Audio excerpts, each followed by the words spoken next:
नमस्कार दोस्त, आपका अपने चैनल विपन ट्रेडिंग टिप्स में। दोस्तों, आज हम बात करेंगे निफ्टी और बैंक निफ्टी इंडेक्स की। बल्कि कल इसकी वीकली एक्सपायरी है और वीक की एक्सपायरी है, तो इसमें हम देखेंगे जो 1 जून की जो कल की एक्सपायरी है, तो ये जो मंथ का जो फर्स्ट वीक की एक्सपायरी कल ख़त्म हो जाएगी। तो इसमें हम देखेंगे कि क्या एक्सपायरी के दिन निफ्टी और निफ्टी बैंक में क्या मतलब कि प्रोडिक्शन हो सकती है। हम इसमें टेक्निकली सारा समझेंगे, पूरे डाटे के साथ बात करेंगे कि आज मार्केट में कैसा रहा और कल मार्केट कैसे कर सकती है, और इसमें एफआईजी की क्या पोजीशन थी, डीआईज ने क्या बाई किया, सेल किया फ्यूचर में, स्टॉक में। ये पूरा आपको डिटेल के साथ बताएंगे। पूरा आपको बताएंगे पीसीआर डाटा कितना था, पीसीआर रेशो कितनी, मार्केट का मूड कैसा है, ग्लोबल मार्केट कैसी है। तो ये सारा हम इस वीडियो में समझेंगे।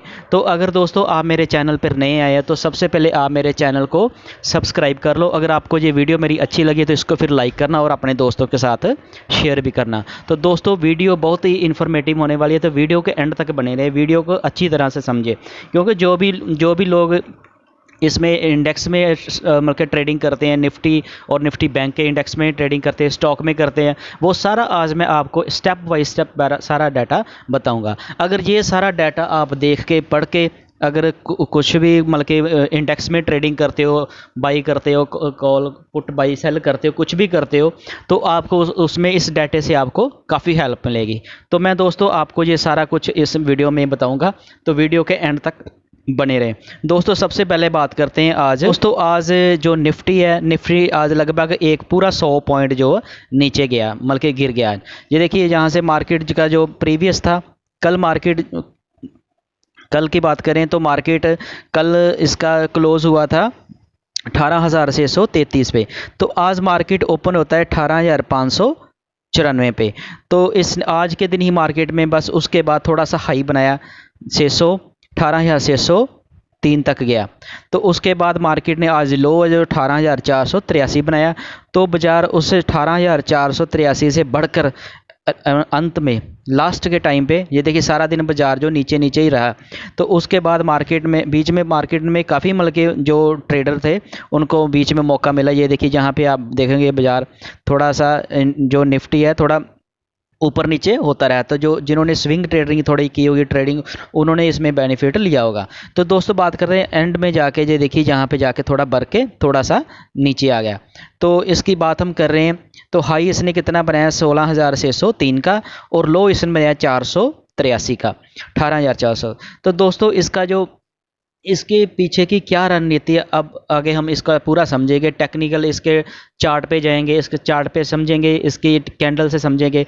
तो अभी आपको मैं बताता हूँ। ये देखिए दोस्तों, इसका दोस्तों ये जो आगे ना 200 मूविंग एवरेज के इसने काफ़ी दिन पहले क्रॉस कर दिया था। जो इसकी आप जो रेड लाइन देख रहे हैं ना, जो इसकी 200 मूविंग एवरेज की लाइन है, जो आप येलो कलर की देख रहे हैं 17,831, जो इसकी 50 डेज़ की है। और इसके नीचे जो ब्लूज लाइन जो दिख नहीं रही, वो भी लगभग 18,800 मतलब 30 के पास होगी, वो इसकी 20 डेज़ की है एवरेज है। तो ये आप ऊपर इसका प्राइस देख रहे हैं। तो अब ये इसका जो आप जो वाइट वाली ये 3 लाइनें देख रहे हैं ना दोस्तों, ये वाली एक जो सबसे ऊपर है ये वाली वाइट, और एक ये वाली वाइट, और एक ये वाली, ये इसका बुलिंजर बैंड होता है। बुलिंजर बैंड का मैंने अभी आपको पहले भी आपको बताया, जब इसका बुलिंजर बैंड की जब इसकी जो कैंडल है ना बुलिंजर बैंड को टच कर देती है, कल देखिए इसने बुलिंजर बैंड को टच किया था, तो अब ये इससे थोड़ा रिवर्स आ सकती है।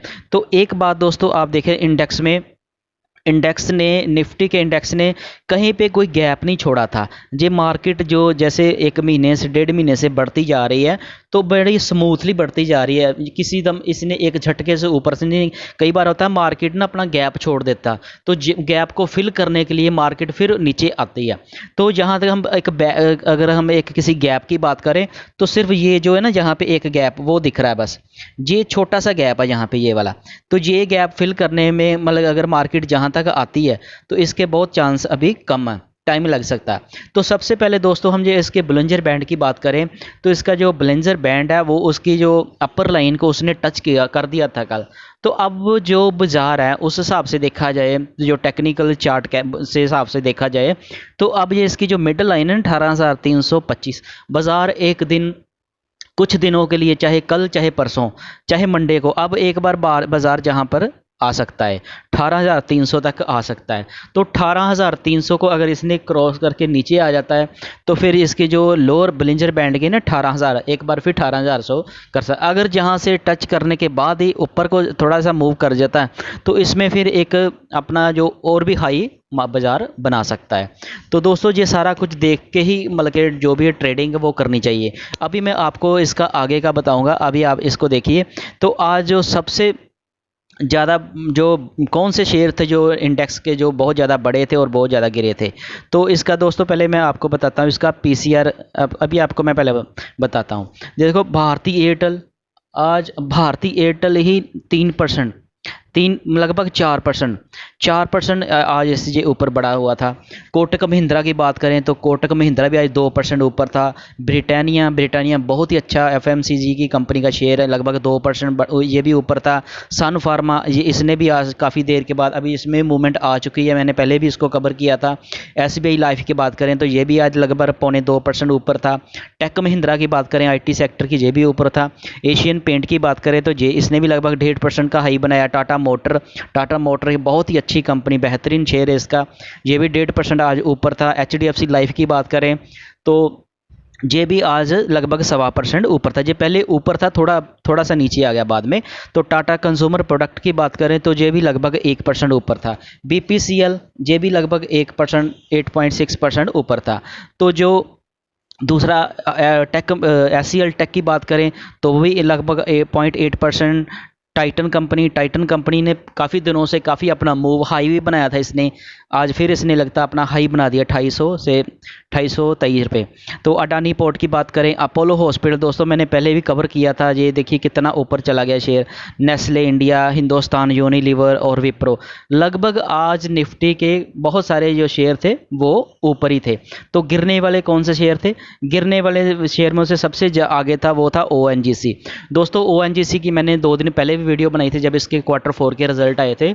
इसके Q4 के कंपनी के रिजल्ट उम्मीद से थोड़े कम आए थे, इसके करते इसमें थोड़ी सी सेलिंग आई है। तो दोस्तों कंपनी बहुत अच्छी है, कंपनी में घबराने की कोई बात नहीं। क्या कई बार होता है कि किसी बार कंपनी के किसी क्वार्टर के रिजल्ट थोड़े मार्केट को पसंद नहीं आते, जिसके चलते थोड़ी सी सेलिंग आ जाती है। तो जो लॉन्ग टर्म इन्वेस्टर है ये उनको एक मौका मिलता है उसमें एंट्री करने का। तो आप इसमें थोड़े थोड़े कम शेयर बाई करके इसमें आप एंट्री पोजीशन बना सकते हैं। 1 क्वार्टर तक आपको वेट करना पड़ सकता है ज़्यादा से ज़्यादा। तो जब हमने तो इसको 100 रुपये भी देखा, अभी थोड़े दिन पहले जो 100 रुपये का शेयर था अभी 150 तक चला गया, 150 से भी मतलब 160 चला गया, तो उससे अब ये थोड़ा नीचे आ रहा है। तो यही एक मतलब कि जो रिटेल इन्वेस्टर होता है उनको ऐसी बातों पर ही ध्यान रखना चाहिए। ये हमें एक एंट्री करने का मौका मिल जाता है जब शेयर थोड़ा सा नीचे आता है। तो एक्सिस बैंक की बात करें तो बहुत अच्छा बैंक है, लेकिन आज थोड़ा 2%, 2.5% नीचे था। एसबीआई की आज रिकॉर्ड डेट थी, डिविडेंड एडजस्टमेंट थी, कल इसने डिविडेंड था इसका, तो आज इसकी एडजस्टमेंट थी, इसलिए ये आज 12-13 रुपये नीचे है। 11.30 इसने डिविडेंड दिया तो 12.95 वैसे लगभग 13 रुपये ये आज नीचे खुला आया। रिलायंस की बात करें तो इंडेक्स भी आज इसीलिए गिरा, रिलायंस भी एक लगभग 2%, रिलायंस आज 2% करेक्ट हुआ। तो कल आपने देखा रिलायंस आज 50 रुपये नीचे गिरा, तो कल ये 2500 को इसने क्रॉस कर दिया, 2530 तक चला गया था। तो ऐसे जैसे मैंने आपको बताता स्विंग ट्रेडिंग करके कम शेयर बाई करके आपने अगर इसमें पोजीशन बनाई होती तो आपका अच्छा प्रॉफिट हो जाना था। तो एचडीएफसी की बात करें तो वो भी आज लगभग 2% गिरा। हिंडाल्को की बात करें, मेटल स्टॉक आज काफ़ी गिरे तो ये 0.25% गिरा। एनटीपीसी की बात करें ये भी लगभग 0.2%। एचडीएफसी बैंक की बात करें तो ये भी आज लगभग 1.6% गिरा। कोल इंडिया की बात करें तो ये भी आज 1.25% गिरा। जेएस स्टील, मतलब स्टील के जितने भी शेयर है सारे आज गिरे थे। कल टाटा स्टील काफ़ी बढ़ गया था। तो दोस्तों ये तो हो गए मतलब कि निफ्टी 50 के इंडेक्स के जो शेयर थे। तो अब हम बात करते हैं निफ्टी बैंक की। तो दोस्तों निफ्टी बैंक का भी आज वही जो कल इसने हाई बनाया था, मतलब कि 2 दिन पहले इसने अपना लाइफ टाइम हाई भी बनाया था, 44,000 से 400 समथिंग था, वो भी इसने हाई बनाया था। यही पे आ रहा है ये 44,436 का लाइफ टाइम हाई है, तो ये इसने बनाया था। तो कल ये क्लोज होता है 44,436 पे, आज ओपन होता है 44,318 पे, लगभग 100 150 पॉइंट की गैप डाउन ओपनिंग करता है। तो उसके बाद जो ना ये नीचे ही रहता है सारा दिन, इसमें फिर ये ऊपर आता ही नहीं, क्योंकि इसमें जो काफ़ी दिग्गज बैंक आपने देखा, वो बैंक जो निफ्टी बैंक इंडेक्स के बैंक थे वो आज काफ़ी नीचे थे। उसमें एसबीआई का जो डिविडेंड का एडजस्टमेंट थी उसके करके एसबीआई बैंक भी आज 2% नीचे था। तो और Kotak Mahindra bank, axis bank, जो दिग्गज बड़े बैंक थे वो उनके शेयर आज नीचे थे, जिसके कारण आज निफ्टी बैंक का इंडेक्स थोड़ा नीचे आया। तो ये जो ना अपना हाई पे था, ओवरबोट को भी इसको हम मान सकते हैं, ये ओवरबोट भी था। ओवरबोट जब कोई शेयर जहाँ कोई इंडेक्स हो जाता है उसमें फिर थोड़ी सी करेक्शन आनी बनती है।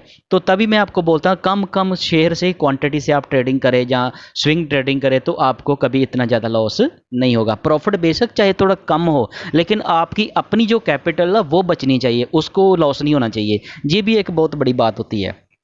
तो आज ये इसका देखें तो 300 पॉइंट लगभग इसने फॉल दिखाया है अपना। तो ये थोड़ा थोड़ा ऊपर नीचे आज सारा दिन होता रहा। जो कल की जो है एक्सपायरी है 1 जून की, तो उसके लिए आप इसका मैं अभी आपको बताता हूँ। इसमें अभी आप इसके चार्ट पे बताता हूँ। ये देखिए दोस्तों, इसकी भी सेम स्टोरी है। निफ्टी और निफ्टी बैंक दोनों साथ साथ ही भाई भाई चल रहे हैं। जैसे निफ्टी मैंने निफ्टी इंडेक्स की आपको बताया, निफ्टी बैंक का भी यही है। ये देखिए, ये भी इसका जो ना, इसने बिलिंजर बैंड को कल टच कर लिया था। तो आज वहाँ से थोड़ा रिवर्स आएगा। तो रिवर्स अगर आकर जहाँ तक रुकता है ना, ये जो 42,943, तो ये लगभग 43,000, मतलब कि 10-20 पॉइंट ऊपर नीचे हो सकता। दोस्तों 100% तो कोई भी किसी को प्रेडिक्ट नहीं कर सकता जी। आप जानते हैं स्टॉक मार्केट में हमें थोड़ा सा आइडिया लगाना। आइडिया कैसे लगाते हैं हम? जो डाटा होता है, डाटे के हिसाब से सारा हम टेक्निकली उसको एनालिसिस करके एक आइडिया निकालते हैं। तो उस हिसाब से देखा जाए तो ये अगर ये इसको होल्ड करता है, पहले तो ये इसका जो आ रहा है ना मिडल लाइन 43,700, तो एक बार अगर ये 43,000 तक लगभग ये आज भी आया था, अगर इसको होल्ड करके थोड़ा नीचे आएगा तो ये फिर मतलब कि थोड़ी दिन कंसोलिडेट, जहाँ पे कंसोलिडेट भी कर सकता है। तो निफ्टी बैंक की भी दोस्तों बात करें तो ये भी, इसने भी कोई गैप नहीं छोड़ा। जहाँ पे इस जैसे निफ्टी इंडेक्स ने थोड़ा सा गैप यहाँ पे छोड़ा, इसने थोड़ा सा गैप, मतलब कि इसको हम इतना गैप नहीं मानते। ये कैंडलें बड़ी स्मूथ बनी है। मार्केट अभी 1 महीना 1.5 महीने से जितनी भी मार्केट ऊपर गई है ना, तो वो मार्केट बड़ी स्मूथ गई है कि कोई गैप नहीं, कंपनी गैप बहुत ज़्यादा गैप अपनी खुली मार्केट, बहुत ज़्यादा गैप डाउन नहीं हुई। तो बड़ी स्मूथ मार्केट चली है। जो जब ऐसे मार्केट चलती है ना, तो वो मार्केट बड़ी स्ट्रांग होती है। अब जो टेक्निकल के हिसाब से देखा जाए तो अब निफ्टी बैंक और निफ्टी इंडेक्स दोनों स्ट्रांग थे, लेकिन अब जब कोई चीज़ ओवरबॉट हो जाती है, ओवरसोल्ड हो जाती है, उसमें फिर थोड़ी चेंजेस आनी होती है। हो सकता है अब ये इसमें जहाँ पे जाके 43,000 तक ये थोड़ा सा कंसोलिडेट करे, और जैसे ये कंसोलिडेट करने के बाद फिर एक अपना नया अपर जहाँ लोअर की साइड में आ सकता है। तो दोस्तों जब भी आप पोजीशन बनाएं, इसको देख के बनाएं। तो अभी आप बात करते हैं कि इसके आज के कौन से शेयर थे जो बहुत ज़्यादा गिरे हैं या चढ़े, जिसके करके इसका इंडेक्स थोड़ा नीचे आया। तो दोस्तों सबसे पहले बात करते हैं कोटक महिंद्रा। कोटक महिंद्रा का आज देखिए 2%। कोटक महिंद्रा बहुत ही अच्छा, मतलब कि बैंकिंग सेक्टर का शेयर है, बहुत अच्छी कंपनी है। इसने लगभग आज 2% का मूव दिया, 2,000 के ये ऊपर। कोटक महिंद्रा का आज देखिए 2%। कोटक महिंद्रा बहुत ही अच्छा, मतलब कि बैंकिंग सेक्टर का शेयर है, बहुत अच्छी कंपनी है। इसने लगभग आज 2% का मूव दिया, 2,000 के ये ऊपर शेयर आ गया। पीएनबी की बात करें तो पीएनबी पॉइंट लगभग 0.25% ये भी बढ़ा। बैंक ऑफ बड़ौदा की बात करें तो ये भी 1.25% बढ़ा। बंधन बैंक की बात करें ये भी बढ़ा आज, लगभग ये माइनर से बढ़ा। जो बढ़ने वाले थे, जो मतलब के मेन जो है ना, एक ही बैंक का जो ये पहले जो 3 बैंक है ना, ये कोटक महिंद्रा, पीएनबी और बैंक ऑफ बड़ौदा। बाकी ये जो 3 बैंक है, बंधन बैंक, एयू स्मॉल बैंक, और दूसरा तो ये फ्लैट ही रहा। आईडीएफसी फर्स्ट बैंक ये तो फ्लैट ही रहा, इसने कुछ नहीं मूवमेंट दी। तो जो गिरने वाले बैंक थे, ये देखिए 6 जो बैंक है इंडेक्स में, 12 बैंक है निफ्टी बैंक इंडेक्स में, 12 टोटल बैंक है। 6 थोड़े हरियाली में थे, 6 लालगी में थे। तो सबसे ज़्यादा जो आज गिरा वो एसबीआई गिरा। एसबीआई का गिरने का मैंने आपको बता दिया कारण। दोस्तों जब भी किसी मार्केट में जब भी कोई शेयर बढ़ता है तो उसके बढ़ने का भी हमें रीज़न पता होना चाहिए। तो शेयर जब गिरता है तो उसके गिरने का भी हमें रीज़न पता होना चाहिए। प्रॉपर 100% तो पता नहीं चलता, लेकिन हमें थोड़ा बहुत आइडिया ज़रूर होना चाहिए। जैसे आज एसबीआई का शेयर गिरा तो हमें इतना आइडिया, इसका जो डिविडेंड था एडजस्टमेंट था, तो उस हिसाब से आज शेयर 2% गिरा। इसमें कोई घबराने की बात नहीं, बहुत ही अच्छी कंपनी का शेयर है, अच्छा बैंक है, ब्रांड है एक। तो दूसरा HDFC बैंक की बात करें तो इसमें इसमें भी आपको पता, थोड़े दिनों पहले इसमें एक न्यूज़ आई थी जिसके चलते इसका इसमें थोड़ा मतलब कि सेलिंग आ गई थी। तो इंडसइंड बैंक की बात करो तो इसमें ये थोड़ा सा गिरने की कोई प्रॉब्लम नहीं है, क्योंकि इसने पहले काफ़ी हाई बनाया, 2-3 दिन में ये पहले काफ़ी ऊपर गया, 1000 रुपये था ये 5-6 दिन पहले मैंने इसकी वीडियो बनाई थी, ये 1030 पे था। तो आज देखिए 1286 आज का इसका रेट है। तो आज 7 रुपये ये गिरा भी है, लगभग ये 1300 प्लस पे चला गया था, वो भी मैंने इसको कवर किया था। तो फेडरल की बात करते तो जो भी आज बैंक के शेयर है ना, वो गिरने वाले भी कोई एक SBI गिरा और दूसरा HDFC बैंक और तीसरा इंडसइंड बैंक, ये दूसरे दो बैंक है फेडरल और ICICI बैंक, ये लगभग फ्लैट ही रहे। तो दोस्तों ऐसे करके अगर हम सारा इसको देखते हैं ना, तो इसमें कोई सारा समझ के जब करते हैं ट्रेडिंग तो फिर हमें कोई दिक्कत नहीं आती। एक अभी इसका मैं अभी आपको एक डाटा बताता हूँ, इसका PCR है ना जो निफ्टी का, वो पीछे रह गया, वो उसका मैं PCR आपको बताता हूँ। ये देखिए दोस्तों PCR जो होता है ना, इसके ऊपर बहुत डिपेंड करता है। जी ऑप्शन चैन में होता है, ऑप्शन चैन जो इंडेक्स की ट्रेडिंग करते हैं ना निफ्टी की, अगर आपने निफ्टी का इंडेक्स की ट्रेडिंग करनी हो तो जैसे कल 1 जनवरी की एक्सपायरी है, तो आप इसका PCR देख सकते हैं 0.84 है, 0.84। ये पहले बहुत ज़्यादा था, A1 से ऊपर चला गया था, तो PCR अब इसका डाउन आ गया। इसमें अब थोड़ी पोजीशन जो इसकी मैक्सिमम पेन है ना, वो 18,500, कल जो बाज़ार 18,500 18,500 और 18,600 के बीच में ही इसकी जो रेंज बनती है। जो इसका मैं ओपन इंटरेस्ट देखा ना शेयर का, PCR जो डाटा था पूरा इंडेक्स का, जो जिसमें पूरे शेयर की क्वांटिटी होती है, वो आज डाटा मिस रहेगा। कल की वीडियो में वो भी आपको सारा उसका डाटे का सारा एक बाय मतलब कि जितने कौन से स्ट्राइक प्राइस पर कितने शेयर का ओपन इंटरेस्ट है, ये भी मैं कल जो वीडियो बनाऊंगा उसमें आपको सारा बताऊंगा। तो ये 1 जनवरी का कल की एक्सपायरी का PCR है, ये 8 जनवरी का देखा, ये इसका अभी भी PCR जो है 1.02 है। तो इसमें जो नेक्स्ट वीक की एक्सपायरी है उसका मैक्सिमम पेन जो 18,550 पे है। तो इसकी अगर हम जून मंथ की देखें, जो लास्ट जून मंथ का थर्सडे आ रहा है वो 29 को, तो ये 18,400 आ रहा है। इसमें PCR देखिए कितना अभी भी PCR इसका हाई है, 1.45 है। तो ये एक PCR जो इससे हम डाटा निकालते हैं, लेकिन आज थोड़ा सा डाटा मिस हो गया, वो कल की वीडियो में आपको मैं इसका ना पूरा एक चार्ट पे बताऊंगा कि कौन सी स्ट्राइक के प्राइस के ऊपर कितना ओपन इंटरेस्ट है, कितने शेयर हैं, वो सारा आपको मैं कल की वीडियो में कवर करूंगा। आज ये डाटा मेरे से मिस हो गया था। तो बात कर रहे थे आगे, तो ये निफ्टी बैंक की बात हमने की, इसके इंडेक्स की कर ली। तो ये जो गिरने वाले चढ़ने वाले शेयर थे, अब इसके निफ्टी बैंक का जो PCR है वो भी देख लेते हैं। इसकी जो कल की एक्सपायरी है उसका देखिए PCR कितना डाउन आ गया, 0.78। तो इसकी जो मैक्सिमम पेन है वो 44,100 पे आ रही है। तो अभी इसमें थोड़ा ये रेंज में ही मार्केट जो निफ्टी बैंक है ना, वो और निफ्टी ये दोनों बहुत बड़ी अब रेंज में कल एक्सपायरी नहीं होगी, हो सकता मार्केट थोड़ा कंसोलिडेट ही करता रहे। तो दूसरी बात इसका देखें 8 जून का, तो 8 जून का भी लगभग थोड़ा सा इससे ऊपर है, 0.93 है। तो इसकी भी मैक्सिमम जो पेन है 44,100 पे ही है। इसकी मंथ की जो देखते हैं ना, इसका 29 जून का, तो उसका PCR जो देखिए ये थोड़ा बड़ा हुआ है, 1.16 है। तो दोस्तों इस हिसाब से, लेकिन इसमें थोड़ा जो वही मैंने बात की, जो वो डाटा मिस हो गया ना इसका जो ओपन इंटरेस्ट, तो इसके इसी हिसाब से हम इसकी जो निकालते हैं ना, वो इसकी मैक्सिमम जो पेन आ रही है मतलब कि मंथ की क्लोजिंग का, वो आ रहा है पहले ही ये 67 है। ये 67 अपने जो है ना ग्रीड पे आ गया है। तो अगर ये थोड़ा सा और आगे एक्सट्रीम ग्रीड भी आ सकता है। तो मार्केट का जो मूड माहौल है वो अच्छा है, पॉजिटिव है। मार्केट का जो मूड माहौल थोड़ा पॉजिटिव है। ये फिलहाल आज के थोड़े दिन मार्केट थोड़ी मतलब कि सेलिंग आई है। जो आज इंडेक्स गिरा है, निफ्टी इंडेक्स गिरा, निफ्टी बैंक गिरा, सेंसेक्स गिरा, तो ये मार्केट मूड जो पॉजिटिव है।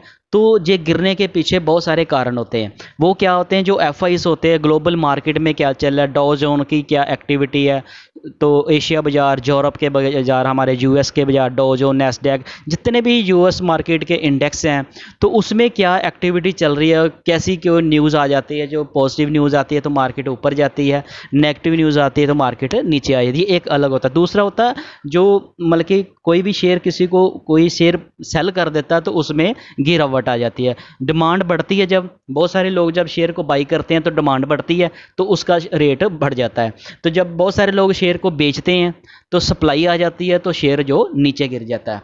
तो ये जो बड़े प्लेयर होते हैं ना, जो एफ आईज होते हैं, डी आईज होते हैं, जो मतलब कि ऑपरेटर होता है जो मैनिपुलेट करके मार्केट इंडेक्स को चलाते हैं। दोस्तों, इंडेक्स में ट्रेडिंग करनी बहुत टफ होती है, हर बंदा कर नहीं सकता, क्योंकि इसमें बहुत कुछ समझना पड़ता, देखना पड़ता। तभी मैं जो इंडेक्स वाली आपको मैं बताऊँ, ऑप्शन में आप थोड़ा संभल के ही काम करना। ऑप्शन ट्रेडिंग जो लोग करते हैं ना, उनका एक ही दिन में 10 गुना 100 गुना भी पैसा हो जाता है, और पूरा का पूरा जो कैपिटल होता है वो उनका जीरो भी हो सकता है। ठीक है, तो इसलिए जब भी आप ऑप्शन ट्रेडिंग में मतलब कि काम करो तो उससे सारा कुछ उसको समझ के करना होता है।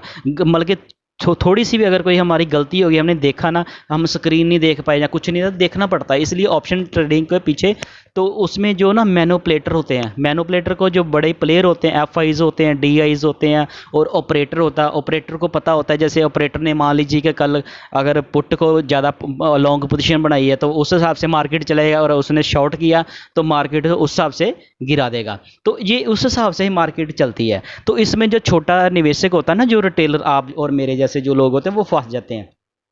अब ये आपने देखा होगा जी, सेबी ने भी जो इसकी रिपोर्ट निकाली थी तो उसमें बल्कि 91% जो लोग हैं ऑप्शन मतलब के ट्रेडिंग अपना लॉस करते हैं, और ओनली 9% लोग हैं जो अपना प्रॉफिट करते हैं। तो दोस्तों, अब हम इतने परफेक्ट तो है नहीं, आप और हम, फिर हम मतलब कि वो 9% लोगों में से आते हैं। 9% वो कौन, जो एफ आईज होते हैं, डी आई होते हैं।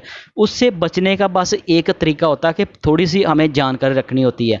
जैसे हम जानकारी रखनी होती है, समझना पड़ता है थोड़ा जा, अपनी मतलब के एजुकेट होके मतलब के ट्रेडिंग करने से। अगर हम ऐसे करेंगे ना तो हम कभी भी प्रॉफिट मतलब के नहीं बना सकते, अपना लॉस कर सकते हैं। तो इसको पूरा समझ के ही करना चाहिए। और दूसरा, जो एफ आईज की क्या पोजीशन है वो हमें जो एफ आईज है उन्होंने क्या किया जिसके करके मार्केट गिरी है। तो ये देखिए दोस्तों, ये अभी इन्होंने कैश में माल खरीदारी की थी, कैश में खरीदारी थी की। और ये जो एफ आईज है हमारे, जो हमारे घरेलू जो निवेशक हैं इंडिया के, उन्होंने ये वाली इन्होंने खरीद दिया, मतलब कि बेच दिया था। तो नेट जो कल जो निकल के आई थी ना स्टॉक में, वो 1547 करोड़ की बाइंग आई थी, जिसके चलते कल मतलब कि जो 30 मई था, कल का डेट था, आज तो 31 मई है ना, तो मार्केट कल मतलब के ऊपर गई थी। तो इसका जो दूसरा जो इंडेक्स की बात करें ना, तो एफ आईज ने जो इंडेक्स थे ना फ्यूचर के, ये आप स्टॉक देख रहे हैं, ये जो स्टॉक, ये फ्यूचर है, फ्यूचर ऑप्शन, इसमें इन्होंने जो 240 करोड़ की बाइंग की थी। और जो स्टॉक थे ना वो इसका पूरा निकाले थे, उसने इन्होंने 653 करोड़ की सेलिंग कर दी थी। मतलब कि इंडेक्स को उन्होंने खरीदा था और स्टॉक को बेच दिया था। ये दोस्तों, यही तो मैनिपुलेशन होती है। जो इंडेक्स, जैसे निफ्टी के जो इंडेक्स स्टॉक होते हैं वो स्टॉक हो गए, तो इंडेक्स कौन सा हो गया, इंडेक्स हो गया निफ्टी और निफ्टी बैंक। तो इस हिसाब से वो मैनिपुलेशन करते हैं। मान लीजिए कि उन्होंने जहाँ से, जैसे ऊपर एफ आईज ने जहाँ पे ये एफ स्टॉक में खरीद लिया और फ्यूचर में बेच दिया, तो जो वो क्या करेंगे, एक ही दिन में किसी एक साइड में मतलब के शेयर को मान लीजिए ऊपर 100 रुपये में बेच देते हैं, तो शेयर को इतनी क्वांटिटी में ऊपर से शॉर्ट कर देते हैं। तो इंडेक्स जो उसका जो भी शेयर वो जिस इंडेक्स में आता होगा, मान लीजिए कि सौरभ मिक्स बैंक निफ्टी के मतलब 12 बैंकों में से उन्होंने 2 4 5 बैंक या किसी में भी कितनी बहुत सारी बाइंग करती या सेलिंग करती, ठीक है, तो वो इंडेक्स नीचे आ जाएगा। तो वो जब इंडेक्स नीचे आता है वो नीचे से उसको बाई कर लेते हैं। तो पहले महंगा बेच देते हैं, सस्ता खरीद लेते हैं, तो वो एक ही दिन में अपना कितना 4-5 गुना पैसा करके चले जाते हैं। तो दोस्तों, जो एफ आईज होते हैं, जो फॉरेन इन्वेस्टर होते हैं, उनसे बचने के लिए हमें एजुकेट होना पड़ेगा, ताकि हमारे जो इंडिया का पैसा है ना, हमारे देश का पैसा, भारत का, वो जो गोरे लोग हैं बाहर के एफ आईज, वो यहाँ से निकाल कर ना ले सकें। तो वो कैसे नहीं, वो कब नहीं ले जा सकेंगे, जब हम थोड़ा समझ के मार्केट में काम करेंगे। जो भी अगर आप स्टॉक और मतलब के ट्रेडिंग के हिसाब से करोगे तो इसमें आपको बहुत स्टडी करनी पड़ेगी। अगर आप कैश में काम करोगे ना, जितने आपके पास शेयर, मान लीजिए आपने शेयर, जैसे आज SBI का शेयर गिरा तो उसमें आप मतलब कि आप बाइंग कर सकते हैं, कल को फिर वो शेयर तो ऊपर आएगा ही। तो एक दिन जैसे आपको पता 2021 में FIs ने कितने हज़ारों कितने लाख करोड़ की मतलब कि यहाँ से अपना वो पैसा निकाल कर ले गए थे, माल बेच गए थे। अभी तक उनका वो पैसा आया नहीं। अभी उन्होंने अप्रैल में शुरू किया था, काफ़ी बाइंग आई है लेकिन बहुत कम आई है। बीच में वो मैनिपुलेट कर देते हैं ना, एक ही दिन में किसी स्टॉक में या ऑप्शन में माल बेच देंगे और किसी में ख़रीद लेंगे, और वहाँ पे हम जो छोटे रिटेलर होते हैं ना, आम जो कस्टमर होता है वो फंस जाता है। तो इसलिए अगर आप कैश में काम करेंगे ना तो आपका कभी इतना लॉस नहीं होगा। लेकिन वीडियो बनाने के लिए, एजुकेशन करने के लिए हम ये वीडियो बनाते हैं और सारा इसमें हमें सारा इससे समझ लग जाती है। ये मैंने ये वीडियो में आपको मैं ये नहीं बताया आप ऑप्शन में ट्रेडिंग करो। मेरे कहने का मतलब आपको इसकी समझ आनी चाहिए। अगर आप ऑप्शन में भी मैं भी ऑप्शन में कई बार काम करता हूँ, जैसे मैं भी ऑप्शन में काम करता हूँ, ऑप्शन में बाइंग भी करता हूँ, ऑप्शन सेलिंग भी करता हूँ। वो सिचुएशन के हिसाब से देखना पड़ता है। जैसे आज मैंने ITC का आपने देखा, उसका डिविडेंड एडजस्टमेंट था तो ITC पहले काफ़ी ऊपर था तो मैंने आज उसको शॉर्ट किया थोड़ा सा। तो हमारा जो होता है ना, छोटे छोटे प्रॉफिट हमें निकालने की आदत होनी चाहिए। बड़े बड़े प्रॉफिट के पीछे हम बड़े जब जाएंगे ना तो हमारे लॉस होने के चांस बढ़ जाते हैं। जैसे मैंने उसकी एक लॉट ही मैंने उसको शॉर्ट किया था आज, मतलब सॉरी मैंने उसकी पुट बाई की थी। तो ऊपर पे जब वो 450 पे 451 पे आया था, 451 पे मैंने उसकी ना पुट बाई की थी 450 की। तो उसके 1600 शेयर का एक लॉट था, तो उसमें सिर्फ मैंने 2 रुपये का प्रॉफिट निकाला। जैसे वो 2 रुपये ऊपर गया तो मैंने उसका प्रॉफिट बुक करके उसको नमस्ते कर दी। अगर आप छोटे रिटेलर हो ना, छोटे इन्वेस्टर हो, तो आपको हमेशा ये सोचना, अगर आपने फर्स्ट डे जैसे आपने एंट्री की, आपको 1000 2000 मतलब कि जितनी आपकी कैपिटल है ना, आपने इन्वेस्ट किया, अगर उसका आपको 1% या 2% का प्रॉफिट मिल जाता है तो आप मार्केट को नमस्ते कर सकते हैं। ठीक है, अगर सारा फिर आप बार बार ट्रेडिंग करते रहोगे तो आपकी ओवर ट्रेडिंग हो जाएगी। तो पहले आप देखोगे आप प्रॉफिट में होगे, जब आप मार्केट क्लोज होने तक देखोगे आपका काफ़ी लॉस हो जाता है। तो ऐसे नहीं करना। जब भी ट्रेड करना, मान लीजिए आपने कोई ट्रेड किया तो उसका आपको मान लीजिए कि 1% जब प्रॉफिट हो गया या लॉस हो गया तो आपको थोड़ी देर उसके सांस लेनी है, रुकना, थोड़ा पॉज लेना। ये नहीं भी आप अगर प्रॉफिट आ गया तो जल्दबाजी में फिर आप दूसरा ट्रेड ले लोगे तो जो पहले वाला आपने प्रॉफिट लिया ना फिर वो आपका लॉस में चला जाएगा। तो ऐसे ही अगर आपने पहले लॉस कर लिया तो फिर आप जल्दबाजी में, गुस्से में, बुखलाहट में अगर और ट्रेड करना शुरू कर दोगे तो आपका फिर लॉस और बढ़ता जाता है। क्योंकि हमारा माइंड है ना थोड़ा डिस्टर्ब हो जाता है जब किसी का भी लॉस होता है ना। जब प्रॉफिट होता है तो माइंड उस हिसाब से चलता है, लॉस होता है तो माइंड उस हिसाब से चलता है। तो थोड़ा सा माइंड को थोड़ा ना पॉज करना होता है, वहाँ पे थोड़ी ब्रेक लेनी होती है, चाहे आपका प्रॉफिट हो चाहे आपका लॉस हो। तो दोस्तों मेरे कहने का मतलब है, अगर आप कैश में काम करते हैं ना, स्विंग ट्रेडिंग करके थोड़ा थोड़े से शेयर बाई करते रहते हैं, तो फिर आपको कोई भी हरा नहीं सकता। ठीक है दोस्तों, अगर आप मेरे चैनल पर नए आए हो तो प्लीज़ मेरे चैनल को सब्सक्राइब कर लो, ताकि मैं आपको हमेशा ऐसे इन्फॉर्मेटिव वीडियो डालूं और सबसे पहले आपके पास नोटिफिकेशन आए। और ये मेरी अगर वीडियो आपको अच्छी लगी तो आप अपने दोस्तों के साथ शेयर करना और वीडियो को लाइक भी करना। Thank you.